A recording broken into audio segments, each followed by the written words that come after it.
السلام علیکم۔ آپ تک اچھے پیغام کو پہنچانے کی کوشش جاری ہے۔ آپ کی سوچ کو، آپ کے ذہن کو، آپ کے دماغ کو، آپ کے اعمال کو بدلنے کے لیے یہ چھوٹی چھوٹی ویڈیوز جاری کی جاتی ہیں، نشر کی جاتی ہیں۔ اس حوالے سے آج میں آپ کو ان 3 گناہوں کے بارے میں بتانا چاہتا ہوں جن کو قرآن کی سورۃ الحجرات میں گناہ کہا گیا ہے، اور ہم میں سے بہت سے لوگ اس گناہوں کے دلدل میں دھسے ہوئے ہیں، ان گناہوں کے عادی ہیں اور بے خبری میں یہ گناہ کرتے جا رہے ہیں اور ہمیں پتہ بھی نہیں ہے کہ یہ گناہ ہے۔ تو وہ 3 گناہ کون سے ہیں وہ میں آپ کو بتانا چاہتا ہوں۔ پہلا گناہ تو یہ ہے کہ آپ دوسروں کے بارے میں اپنے دل میں بدگمانی پیدا نہ کریں۔ بدگمانی کو بھی قرآن پاک میں گناہ کہا گیا ہے، یہ بڑا گناہ ہے اور اس سے بچنے کی کوشش کریں۔ دوسرا گناہ یہ ہے کہ دوسروں کے عیوب کو نہ ٹٹولیں۔ ہمیں ہر شخص میں کوئی نہ کوئی عیب ہوتا ہے، کوئی نہ کوئی برائی ہوتی ہے، تو ہم ان کے عیوب کے پیچھے نہ پڑ جائیں۔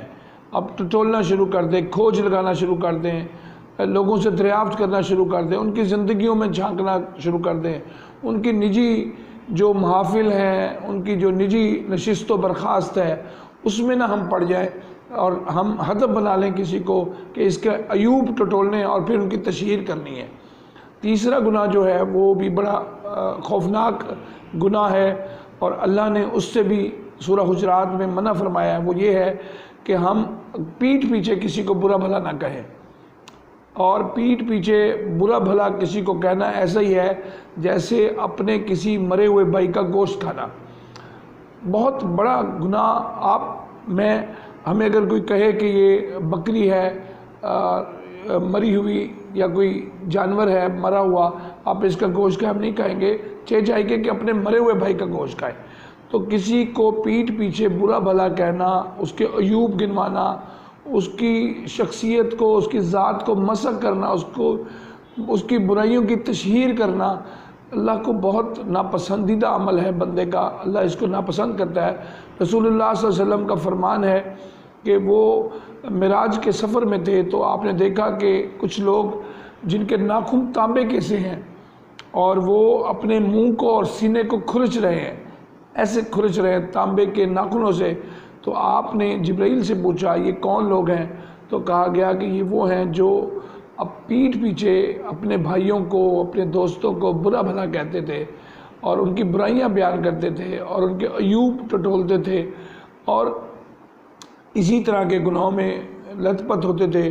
تو یہ وہ لوگ ہیں جو مرے ہوئے بھائی کا گوشت کھاتے ہیں۔ اس لیے ہمیں کوشش کرنی چاہیے کہ ہم انسانوں کی عزت کریں، ان کا احترام کریں۔ یاد رکھیں یہ حدیث ہے، حدیث کی کتاب میں یہ بات درج ہے کہ اللہ کو مومن جو ہے وہ کعبے سے بھی زیادہ قابل عزت ہے، قابل احترام ہے۔ اللہ نے مومن کو اس درجے پر رکھا ہے کہ خانہ کعبہ سے بھی زیادہ اللہ کو مومن عزیز ہے۔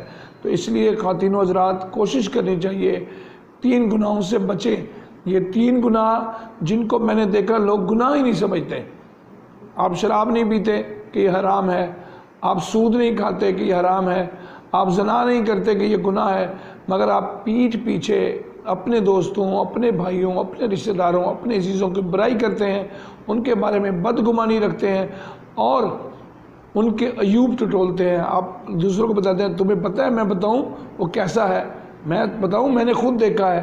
تو یہ 3 گناہ ایسے ہیں جو ہمارے اعمال کو برباد کر دیں گے، ہماری نیکیوں کو کھا جائیں گے اور ہم اللہ کے نزدیک گناہ گار لکھے جائیں گے۔ تو کوشش کیجئے کہ ان گناہوں سے بچیں۔ اللہ تعالی ہم سب کو کبیرہ صغیرہ گناہوں سے محفوظ فرمائے اور ہم کوشش کر کے ان گناہوں سے بچ سکتے ہیں۔ شکریہ۔